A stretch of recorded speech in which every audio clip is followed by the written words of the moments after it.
하나님의 말씀 마가복음 10장 23절에서 31절까지 말씀 우리 한 절씩 교독하겠습니다. 예수께서 둘러보시고 제자들에게 이르시되 재물이 있는 자는 하나님의 나라에 들어가기가 심히 어렵도다 하시니 제자들이 그 말씀에 놀라는지라. 예수께서 다시 대답하여 이르시되 얘들아, 하나님의 나라에 들어가기가 얼마나 어려운지.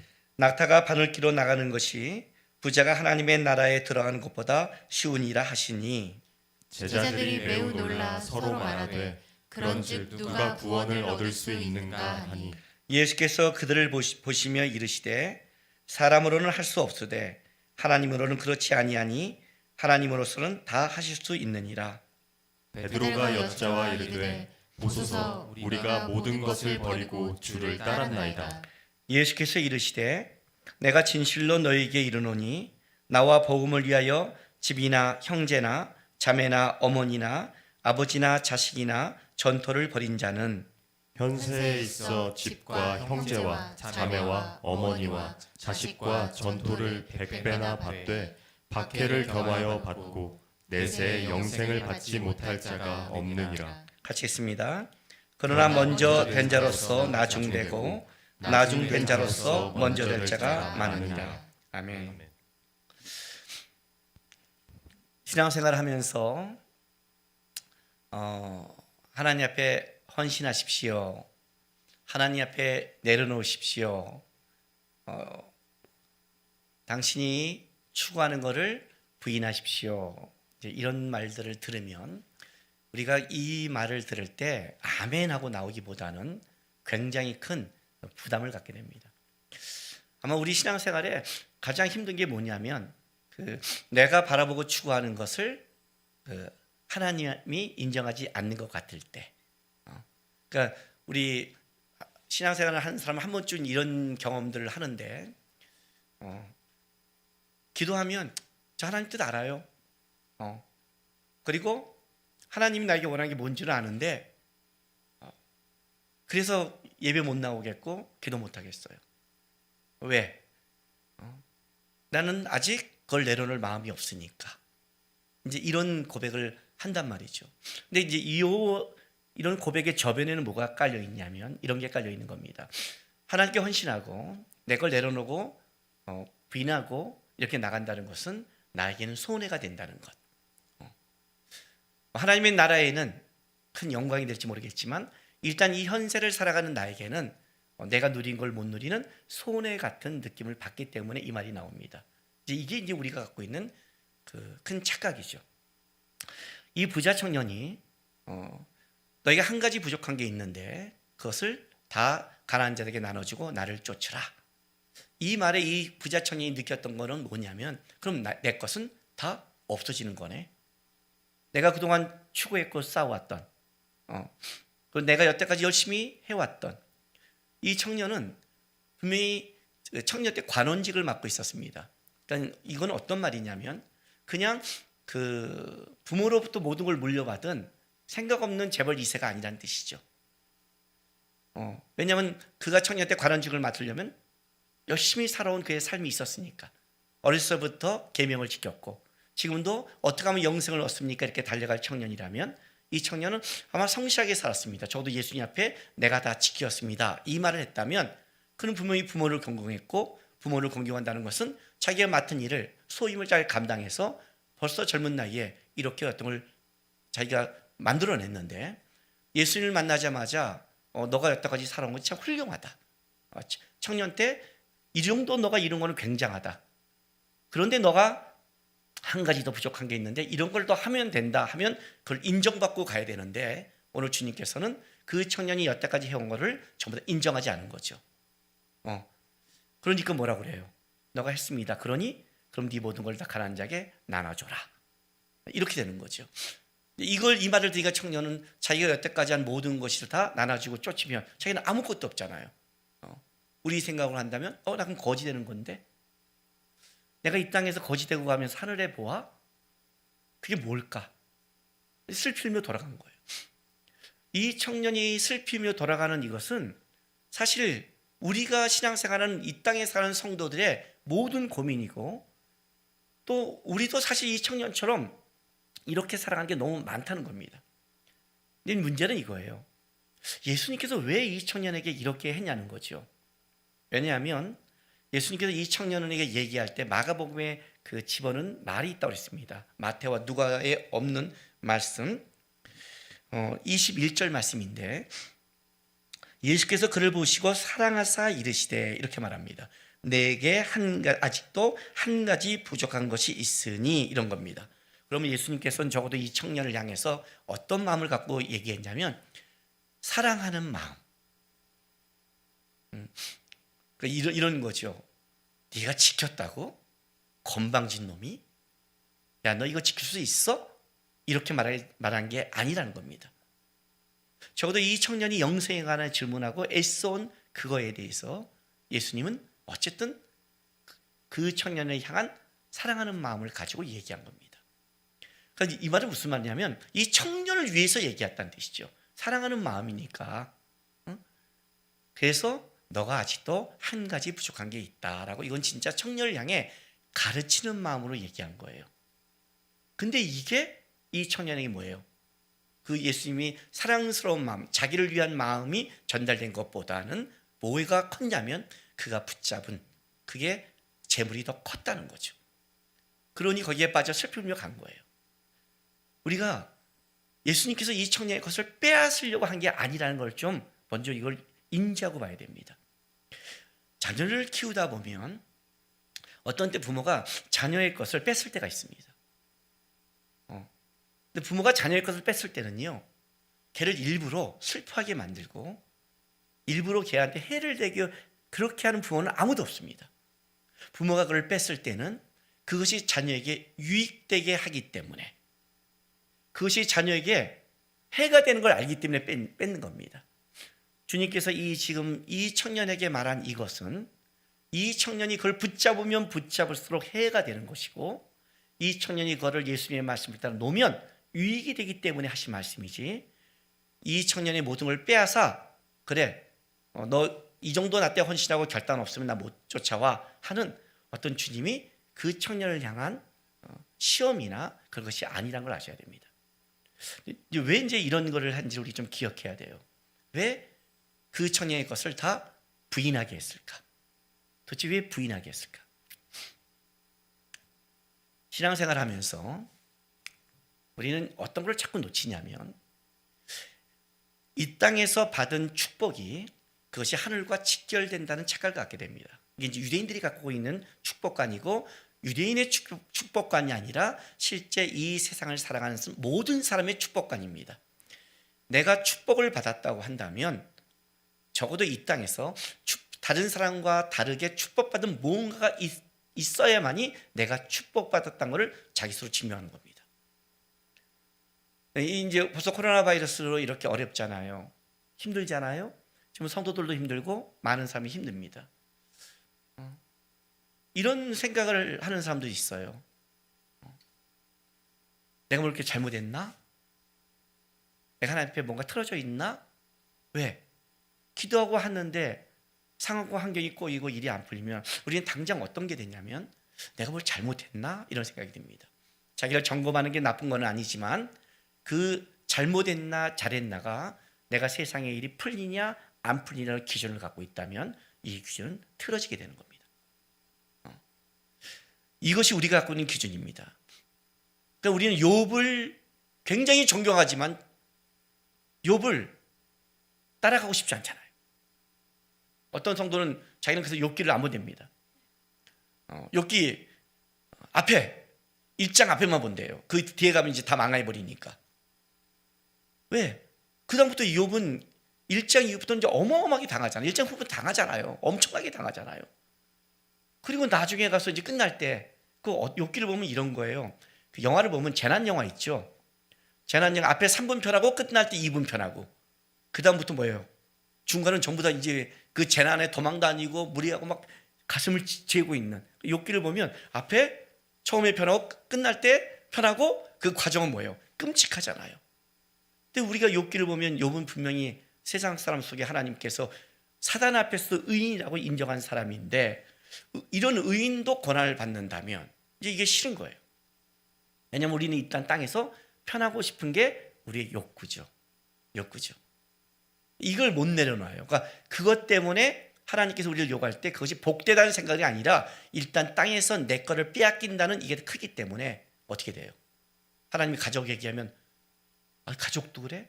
재물? 비전? 하나님 앞에 나오면 부담스러운 거죠. 실제로. 그럼 이걸 원하잖아요. 아무 문제 없이 잘 믿고 천국에 가는 신앙. 이 말은 무슨 말이에요? 천국에 들어가는 게 뭔지를 정확히 모르는, 그냥 문제가 없기를 바라는 세상 사람과 똑같은 신앙을 그 연장선상에서 가지고 있는 거에 불과한 거예요. 이 처녀도 그런 거예요. 그래서 이제 예수님께서 이 구원의 문제를 갖춘 겁니다. 일단 이 청년에게 네 것을 다 팔으라는 것은 이런 것을 얘기하고 있는 겁니다. 어떻게 하면 영생을 얻습니까? 너가 계명을 안 하니 이런 걸 지켰느냐? 내가 어렸을 때부터 지켰습니다. 그래? 한 가지 부족한 게 있다라고 말합니다. 이건 네가 이 땅에서 쌓고 지키고 가지고 그걸 따라온 걸 가지고 그걸 가지고 천국에 들어갈 조건이 안 된다는 뜻입니다. 네가 그걸 천국의 조건으로 가지고 있다면 너는 천국에 영원히 못 들어간다. 네가 진짜 영생을 얻고 하나님의 것을 누리고 싶다면 전제 조건이 있는데 땅의 것에 너가 추구해온 것을 끊어버리라는 뜻입니다. 그게 한 가지 부족한 게 있다는 거예요. 네가 싸워서 온 것 갖고는 안 된다. 그거를 다 어떻게 하라고요? 풀어버려라. 나눠줘 버려라. 그리고 어떻게 해요? 하나님의 걸로 새로 쌓아라. 하늘보가 너에게 있겠다는 건 뭐냐면 네가 땅의 것을 붙잡고 땅의 것으로 하늘로 연결시키려는 것은 안 된다. 어떤 것도 죄가 간영된 어떤 땅의 것도 그걸로 쌓아서는 천국에 연결될 수 없다. 천국에 연결된 것은 너로 근간을 이루는 게 아니라 하나님의 것, 하늘로부터 오는 걸로 근간을 이루어야 된다는 거예요. 그래서 어떻게 하라고요? 진짜 가르쳐준 거예요. 진짜 너가 진짜 영생을 얻게 온다면 네 걸로 쌓는 걸 중요한 게 아니라 네 거를 버려버려라는 거예요. 다 포기해라. 그리고 하나님의 것으로 다시 채워라. 이제 그걸 가르쳐준 거예요. 근데 이 청년은 뭐예요? 영생에 간에 왔다가 오히려 뭐예요? 썩어가는 것을 또 붙잡고 돌아가는 거죠. 이 돌아가는 걸 보고 예수님께서 이제 제자들에게 가르쳐주는 겁니다. 23절에 예수께서 둘러보시고 제자들에게 이르시되 재물이 있는 자는 하나님의 나라에 들어가기가 심히 어렵도다 하시니 제자들이 그 말씀에 놀란지라. 예수께서 다시 대답하여 이르시되 얘들아 하나님의 나라에 들어가기가 얼마나 어려운지 낙타가 바늘기로 나가는 것이 부자가 하나님의 나라에 들어간 것보다 쉬우니라. 자, 반복해서 가르쳤습니다. 반복해서 재물이 있는 자가 하나님의 나라에 들어가기가 심히 어렵다고 말해줬고, 그리고 제자들이 놀라니까 다시 제자들에게 얘들아 하나님의 나라가 들어가는 기가 얼마나 어려운지 낙타가 바늘기로 나가는 것이 부자가 하나님의 나라로 들어간 것보다 쉬우니라 라고 2번 강조해서 했습니다. 진짜 어렵다는 뜻이죠. 그거 뒤집어서 얘기한다면 제자들에게 진짜 가르치고 싶은 거죠. 무엇을? 땅의 것에 부의함과 땅의 것에 가진 걸로 하나님 나라와 연결시킨다는 그 어리석음을 자르기 위해서. 그래서 이렇게 말할 수 있는 거예요. 하나님의 은혜 없이도 이 땅에서 부유하고 잘 살고 명예를 누릴 수 있습니다. 제가 신학교 다닐 때 교회 성장을 가르쳤던, 교회를 몇만 명으로 성장시킨 유명한 목사님 계십니다. 이런 말하면 다 아시는 목사님입니다. 그 목사님께서 뭐라고 가르쳤냐면 성령의 도움 없이 교회를 성장시킬 수 있다라고 가르쳤습니다. 충분히 갖고 있는 사업적 마인드로, 인간관계로, 재능으로 할 수 있답니다. 어떻게? 여러분 놀라죠. 성령 없이 어떻게? 할 수 있어요. 예. 이단도 되잖아요. 신천지도 되잖아요. 가능한 거예요. 그게 하나님의 나라의 거라고 얘기할 수 없다는 거죠. 쉽게 말하면. 그건 제자에게 가르쳐주고 싶은 거예요. 얼마나 어려운지 아니 그래요. 일단 여기서 분명한 거는 불가능하다 이렇게 말하진 않았어요. 굉장히 어렵다는 뜻입니다. 굉장히 어렵다. 얼마나 어렵냐면 제자들은 이걸 좀 이렇게 좀 느낌 있게 가르쳤어요. 얼마나 어렵냐? 낙타가 바늘기로 들어가는 것보다 어렵다라고 말합니다.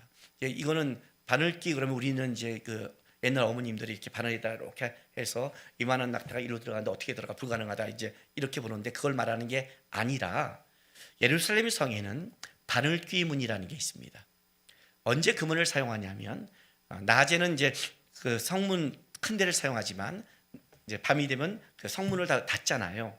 그러면 밤에 급하게 출입하는 문을 위해서 바늘귀 문이라고 해서 좁은 문을 만들어 놓는데 이 문은 작아서 이 문을 통과하려면 만약 사람이 낙타를 가지고 오면 낙타의 짐을 갖고는 못 통과하고 짐을 다 내려놓고 그리고 낙타가 서서 못 가고 낙타가 무릎을 끌고 가야 겨우 통과하는 문이 이 문이었습니다. 한번 생각해 보세요. 사람이 무릎을 꿇고 이렇게 지나가면 사람은 그냥 쉽게 할 수 있지만 여러분 동물 낙타한테 거기다 무릎을 끌고 들어가는 게 쉽겠어요? 낙타가 그걸 하고 싶겠냐고요. 굉장히 들어가기 어렵잖아요. 그 얘기를 하는 거예요. 그 낙타를 그 무릎을 꿇쳐서 그 성문을 끌고 들어가는 것이 얼마나 어려운데 그것이 뭐예요? 부자가 낙타가 그렇게 가는 것보다 더 천국에 들어가는 게 어렵다라고 얘기하는 거예요. 하나님의 나라가 들어가기가 이라고 말하는 겁니다. 이렇게 말하니까 제자들이 이제 당장 이렇게 말하죠. 26절 제자들이 매우 놀라 서로 말하되 그런즉 누가 구원을 얻을 수 있는가라고 말합니다. 낙타를 그렇게 끌고 가도 어려운데 그보다 더 어렵다면 그리고 자기들이 생각할 때 저렇게 진짜 모범생 같은 청년인데 걷다 관원이고 부자고 그런데 영생에 관한 것도 있고 또 제자들 예수님 따라다니면서 예수님이 얼마나 배척당했고 얼마나 무시당한 거 알잖아요.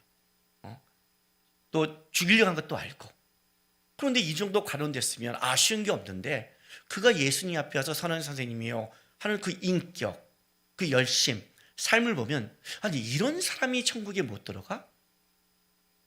그러면 누가 들어가?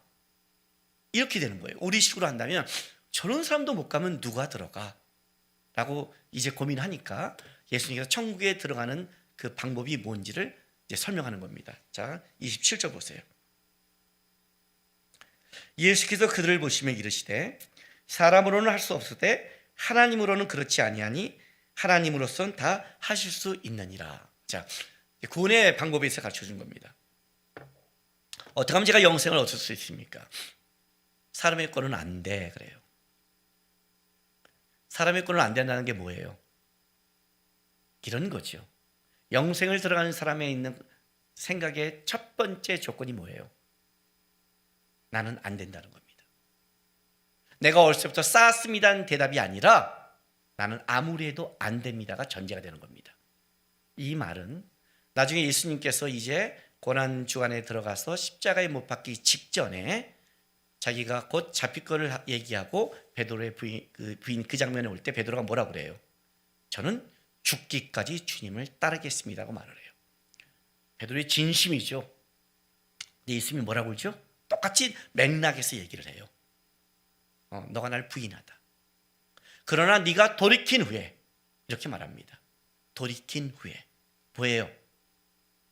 내가 죽기까지 주님을 쫓는다는 것이 무너지고 내가 안 된다는 걸 알고 돌이킨 게 뭐예요? 내가 돌이킨 거예요? 아니죠. 하나님밖에 할 수 없는 걸 알게 됐을 때 그때 너는 내 사역을 할 수 있어. 그때 형제를 굳게 해. 지금 네 열정 갖고 안 돼. 똑같이 얘기하는 거예요. 사람으로는 할 수 없다는 거예요. 하나님으로 할 수 있습니다예요. 여러분 이게 어떤 고백인 줄 아세요? 이 고백은 이렇게 표현되는 거예요. 이 부자 청년이 이 고백을 가졌다면 이 부자 청년은 이런 고백을 해요.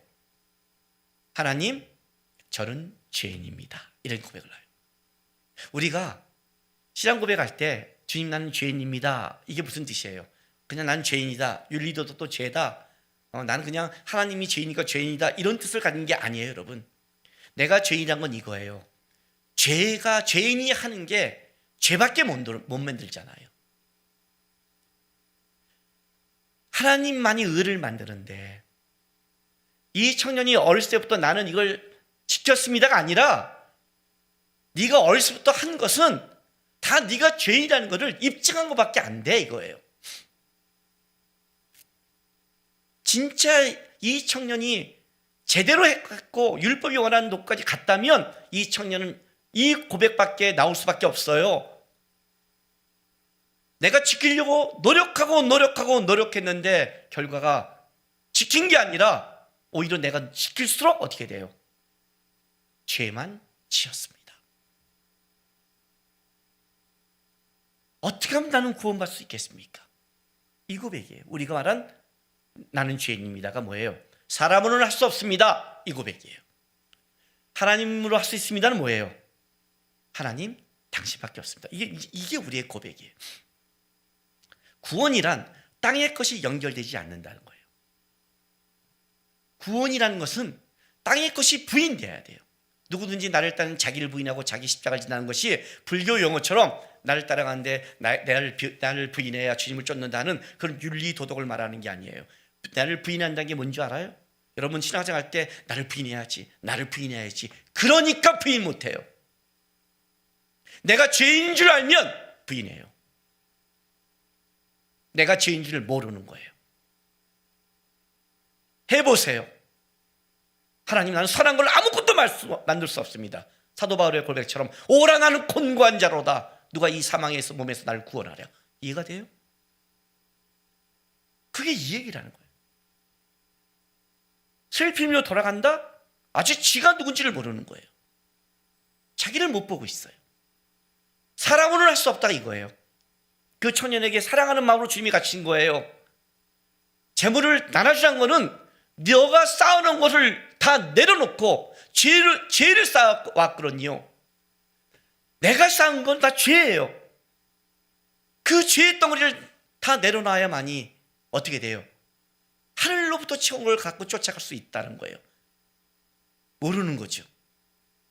그런데 놀라운 건 이 말을 하자마자 베드로가 이런 말을 해요. 자, 28절 보세요. 베드로가 여자와 이르되 보소서 우리가 모든 것을 버리고 주를 따랐나이다. 자, 이것 좀 어떻게 보면 얌체 같죠. 사람으로는 할 수 없는데 하나님은 할 수 있다. 딱 했더니 베드로가 보소서 우리는 모든 걸 내놓고 주님을 쫓았습니다. 마태복음은 보면 진짜 베드로 이거 얌체 같은데 마태복음을 보면 그렇게 오해할 수 있어요. 마태복음 19장 26절 7절 제가 읽어드릴게요. 예수께서 그들을 보시며 이르시되 사람으로는 할 수 없으나 하나님으로서는 다 하실 수 있느니라. 이에 베드로가 대답하여 이르되 보소서 우리가 모든 걸 버리고 주를 따라 싸운데 그런즉 우리가 무엇을 얻으리까? 그죠? 우리는 이제 쫓았으니까. 그러면 우리가 볼 때 야 베드로 똑같잖아. 여러분 이거는 잘 아셔야 돼요. 베드로가 지금 뭘 알고 있냐면요, 사람으로는 할 수 없을 때 하나님으로 할 수 있다는 그 말의 의미를 베드로는 어렴풋이 깨닫고 있는 거예요. 그 말의 의미를 알고 있는 거예요. 자, 보세요. 만약에 베드로가요, 보소서 우리가 모든 걸 버리고 주를 따랐습니다 라고 해서 뭘 주겠습니까? 했더니 주님께서 이제 앞 뒤에 형제나 이렇게 다 버리면 네가 100배를 얻고 이러니까 내가 얻었다. 나는 버렸으니까 얻었다. 그러면 이건 투기예요. 투기는 뭐예요? 땅의 것을 드리고, 그러니까 쉽게 말하면 부자청이 다 버렸더니 더 100배 채웠다. 이건 땅의 것이잖아요. 그건 투기예요. 그 얘기를 하는 게 아니에요. 베드로가 이 말을 듣고 이렇게 고백해요. 보소서 우리가 모든 걸 버리고 주를 따라갔습니다 라고 말을 해요. 여러분, 베드로가 지금 모든 걸 버렸다가 중요한 게 아니라 뭐가 중요해요? 주를 따랐다고 얘기해요. 그럼 베드로는 한 가지 아는 게 있어요. 하나님의 나라, 하나님의으로서 구원을 받는다는 게 뭐냐면 바로 예수를 쫓는다는 것을 알기 시작한 거예요. 나는 모든 것을 그럼 버렸습니다 이렇게 말했다면 이 부자 청년은 못 버렸는데 나는 버렸다고 이렇게 대비될지 모르겠지만 버렸다는 게 중요한 게 아니에요. 하늘 보화가 너에게 있다고 그랬잖아요. 하나님으로부터는 할 수 없다고 그랬잖아요. 근데 베드로는 뭐라고 그래요? 우리가 주를 따르고 있습니다는 거예요. 이 말은 무슨 말이냐면 예수를 따라가는 게 바로 하나님께서 이루시는 그 구원의 방법이라는 것을 고백하고 있는 거예요. 그러니까 이 고백을 듣고 나서 사람으로는 할 수 없는데 하나님으로 할 수 있다는 그 하나님의 방법이 뭐예요? 우리가 모든 걸 버리고 주를 따르고 있습니다. 이걸 고백하는 거예요. 이 청년은 뭐예요? 못 버리고 자기 걸 붙잡고 갔다면 우리는 그걸 버리고 바로 뭐예요? 예수님을 쫓고 있습니다. 그 고백이 베드로 안에 나오는 거예요. 그러니까 예수님이 뭐라고 그래요? 그 고백을 틀리다고 말하지 않고 인정하시잖아요. 그 고백의 의미를 말하잖아요. 봐라, 그렇게 예수를 쫓는 자가 어떤 것이냐, 하나님의 방법을 쫓는 자가 어떤 것이냐, 이제 그게 우리가 말한 29, 30절이에요. 봐요. 예수께서 이르시되 내가 진실로 너에게 이르노니 나와 복음을 위하여, 그 마태는 내 이름을 위하여, 누가는 하나님의 나라를 위하여, 이렇게 번역이 이제 다른데, 표현이 다른데, 그러나 이건 다 같은 거예요. 내 이름, 예수의 이름이나 나와 복음이나 하나님의 나라가 바로 예수와 예수님이 그 본체니까 다 연결되어 있는 그 표현이거든요. 그 집이나 형제나 자매나 어머니나 아버지나 자식이나 전토를 벌인 자는, 자, 현세에 있어 집과 형제와 자매와 어머니와 자식과 전토를 100배나 받되 박해를 겸하여 받고 내세에 영생을 받지 못할 자가 없느니라, 이렇게 말했어요. 일단은 100배를, 현세에서 100배를 받고 그리고 박해를 겸하여 받는데, 이 박해는 그 좀 성경이 박해를 말할 때 이제 두 가지 표현이 있는데, 말이나 이런 걸로 위한 박해가 있고 그 행위를 위한 박해인데, 이거는 그 행위로 인한 박해예요. 그러니까 실제적인 그 몸에 박해를 받는 거예요. 그 박해가 겸하여 받고 그리고 내세에 영생을 받지 못할 자가 없다라고 고백을 해요. 자, 앞에를 딱 자르면 이제 여러분 이건 이해하지 못하죠. 우리가 이제 욥기 본 분들이 가장 이해하지 못한 게 이런 부분이거든요. 아니, 내 자식 2명 버렸더니 100배를 주면 200명을 자식을 줘요? 이게 축복일까요? 이렇게 보면 안 되죠, 그죠? 100이라는 것은 완전수 10과 10을 곱한 게 100이죠. 이제 이 100배라는 상징성이 있죠. 내가 지금 10,000원 버렸더니 만의 100배를 말하는 게 아니라, 그렇게 말하는 게 아니라 완전수죠. 현세에 있어도 하나님의 충만한 복이 있고, 그러나 그 복이 겸하여 박해도 같이 있을 것이다. 박해가 있다는 것은 너가 현세에서도 누리는 하나님의 복을 세상은 인정하지 않고 공격할 것이다를 얘기하고 있는 거예요. 어쨌든 여기 가장 중요한 거는 현세에서 받고 내세에서 영생을 받지 못할 자가 없으리라라고 얘기해요. 그렇다면 이제 부자촌이 만약에 그 재물을 다 버렸다면 현세에서 받았을까? 그 얘기를 하는 것인가, 도대체 무슨 얘기를 하신 것인가? 일단 여러분이 그 받고 싶은 현세 세상적인 축복의 물질관을 좀 내려놓으셔야 돼요. 물질관을. 여러분, 천국이라는 것은요, 이 땅에서는 우리가 하나님께 헌신하고 희생하고 포기하고 가서 이 땅에서는 고단하게 가고 천국에 가서 내세에 가서 받을 영광이라고 생각하면 안 됩니다. 그래서 오늘 본문에 예수님이 이렇게 표현을 해요. 오늘 다시 한번 볼게요. 23절 다시 한번 보세요. 예수께서 둘러보시고 제자들에게 이르시되 재물이 있는 자는 하나님의 나라에 들어가기가 심히 어렵도다 하래요. 하나님의 나라는 표현을 써요. 하나님의 나라가 다른 말로 하면 천국이죠. 그런데 이 표현을 좀 뉘앙스를 좀 이해하셔야 돼요. 우리가 보통 천국 이렇게 말하면 같은 표현이지만 그러나 뉘앙스가, 천국 그러면 우리가 죽어서 내세에 갈 나라를 쪽에 좀 의미를 좀 더 둬요. 비중을. 그런데 하나님의 나라 그러면 하나님의 나라는 죽어서 갈 거기에 비중을 둔 게 아니라 지금 시작한 여기도 비중을 둬요. 우리가 이렇게 배웠잖아요. 하나님의 나라는 이미 왔으나 아직은 아닌 그 사이를 우리는 살아가고 있다. 그러니까 우리는 지금 이 땅에 살지만 하나님의 나라를 누리고 있잖아요. 여기다 하나님의 나라라는 것은 뭐냐면 바로 우리가 사는 현세 속에서부터 하나님의 은혜와 복이 임하고 있는 거예요. 이 부자 청년과 이 지금 뒷부분이 뭐가 들었냐면 이 부자 청년은 땅의 것을 가지고 하나님의 나라를 이루려고 했어요. 그거는 할 수 없다. 네가 땅의 걸로 있는 거는 이웃 다 부인돼야 된다. 그건 다 포기하라요.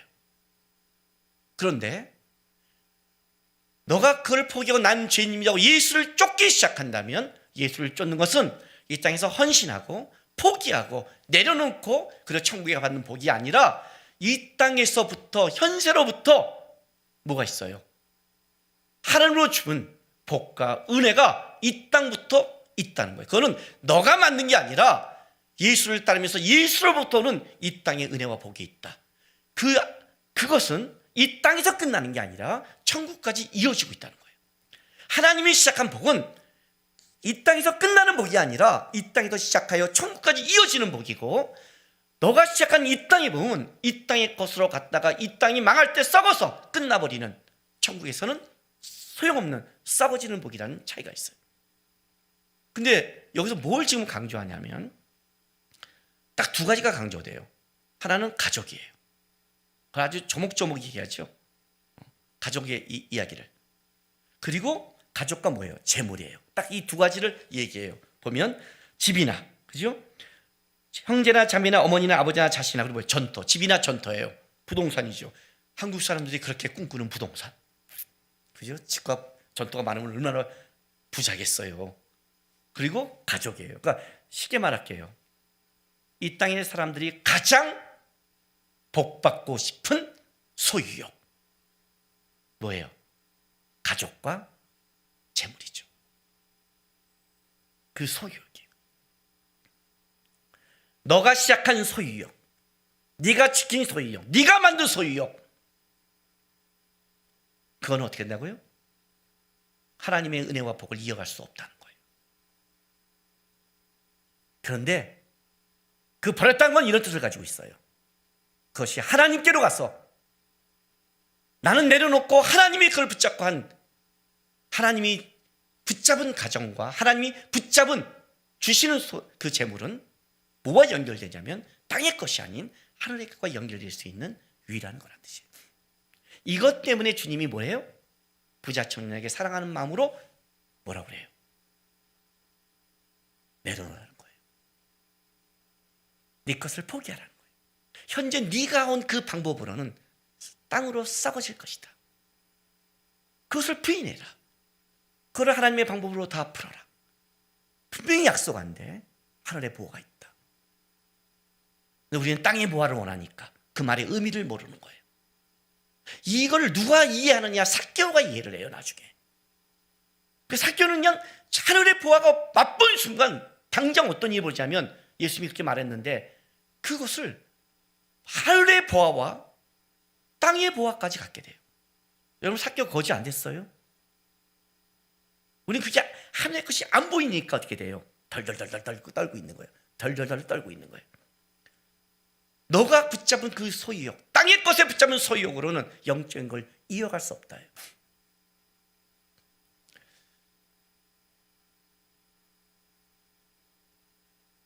요즘 제가 잠깐 본 그 TV 프로가 있어요.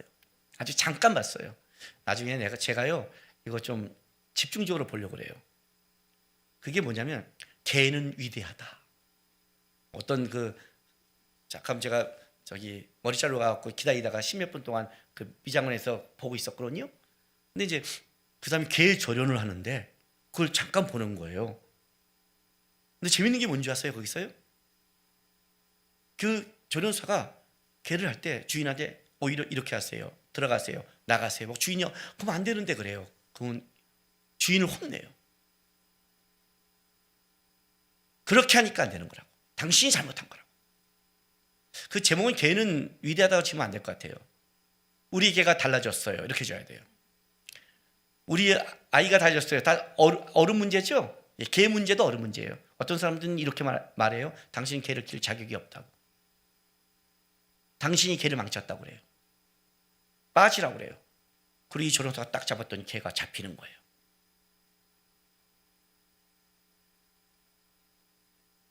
학원 선생님 중에 저한테 이런 말이 있어요. 얘 공부시키는데 도저히 안 돼요. 포기했어요. 선생님이 어머니 빠지세요. 제가 패던 뭐하던 갇히던 어머니 간섭하지 않으면 제가 갈게요. 예, 위임합니다. 이게 무슨 뜻이에요? 내가 그 개를 못 키우니까 부탁한 거잖아요. 안 되니까. 내가 우리 아이가 안 되니까 전문가에게 부탁한 거 아니에요. 근데 전문가는 뭐라고 그래요? 빠지래요. 당신이 끼면 안 된대요. 가슴 아파도 내려놓으래요. 이해가 되세요? 이 말이요? 영적인 전문가, 세상의 전문가, 모든 것의 전문가는 하나님이에요. 이 청년이 영생에 관해 물었어요. 하나님이 뭐라고 그래요? 네가 한 게 망치는 거야. 내려놔. 내려놓으라고. 네가 지금 붙잡고 있는 거, 그 소유하는 거 내려놔. 다 풀어. 내려놔. 내가 잡으면 이 땅부터, 이 땅에 쌓은 것을 땅의 것이 아니라 천국까지 연결시킬 수 있어. 나는 내가 붙잡으면 그래. 그 얘기를 하고 있는 거예요. 지금요. 주를 따른다는 게 뭔지 아세요? 여러분이 쌓은 걸로 하늘로 연결시키는 게 주를 따르는 게 아니에요. 그것은 여러분이 주를 이용하는 거예요. 주를 따르는 것은 주님의 방법에, 주님이 하신 것에 전적으로 저는 신뢰합니다. 내려놓습니다. 내 가족, 내가 사랑하는 아들, 자녀, 부모님 철저하게 저는 하나님이 하실 걸 기도하고 나갑니다. 맡겨드립니다. 내가 여태까지 본 재물, 집, 전토 내가 쌓은 게 아니라 하나님이 이걸 하실 거를 저는 맡겨드립니다. 청직이라는 거죠. 맡겨드립니다. 나는 주님을 따라갑니다. 그 말은 주님의 방법, 주께서 하시는 일, 주께서 원하는 것 저는 철저히 신뢰합니다. 그럴 때 어떤 일이 벌어져요? 전문가인 하나님이 잡으니까 땅에서 100배는 뭐예요? 하나님이 땅의 것을 경작한다면 너와 비교가 안 된다는 거예요. 네가 이만큼 했어? 100배야. 완전해. 그거 거기서 끝나지 않아. 넷으로 연결돼. 그것은 하나님이 만든 것은 천국까지 연결돼 만들어가는 것이야. 그리고 아주 무서운 말을 해요. 나중된 자가 먼저 된다고 그래요. 신앙생활은 기간이 중요한 게 아니에요. 따르는 게 중요해요. 직분이 중요하지 않아요. 순종이 중요한 거예요. 내가 붙잡으면 아무리 청년처럼 내가 어렸을 때 했습니다가 다 죄를 쌓을 수 있다는 것도 아셔야 돼요. 신앙생활은 예수를 쫓는 거예요. 그게 오늘 베드로가 깨달은 거예요. 우리가 모든 걸 버리고 주를 쫓았습니다. 이 말은 나를 따랐습니다. 이 말은 무슨 말이냐면 베드로가 그 말 듣고 깨달은 거예요. 사람으로는 할 수 없는데 하나님으로 할 수 있다. 이 말을 한 다음에 베드로가 한 말이에요. 이 말은 베드로가 뭘 인정한 거예요? 우리가 뭐를 버리고 예수를 쫓은 것은 하나님이 하셨습니다라는 고백을 하게 된 거거든요. 고백을 하게 된 거예요. 그게 예수를 따르는 거예요. 코로나 바이러스로 지금 많은 전화 상담을 합니다. 제가 경제적인 거, 상황적인 거, 갇혀있는 거 모든 모습에 너무 힘들어합니다. 우울한 마음과 우울증도 든다고 하는 사람도 있습니다. 그러나 저는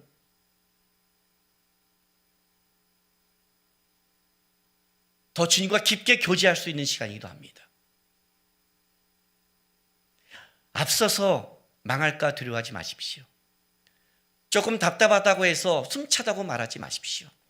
조금 어렵다고 해서 이렇게다가 어떻게 먹여서 우울하다 그렇게 하지 마십시오. 여러분, 내가 붙잡으면 붙잡을수록 슬피며 돌아가는 게 우리의 인생입니다. 주님이 이렇게 말합니다. 내려놔. 사람으로는 할 수 없지만 하나님으로는 할 수 있어. 그리고 하나님이 하시면 이 땅에부터 하나님께서 내세까지 이어가는, 땅의 것을 포기하고 내세해 주는 게 아니라 현세로부터 하나님은 그 축복의 일을 시작할 수 있어. 그러니 내려놔, 이렇게 말합니다. 나는 우리 성도들이 이 기간 더 주 앞에 기도하고 슬피며 돌아간 자가 아니라 진짜 베드로처럼 주님, 우리가 주를 따랐습니다. 우리가 주를 따라가고 있습니다. 저는 주님을 따라갈 겁니다. 그래서 하늘로부터 보화를 누리는 우리 성도님 되시기를 주님의 이름으로 부탁드립니다. 우리 이 시간 다 같이 기도하겠습니다.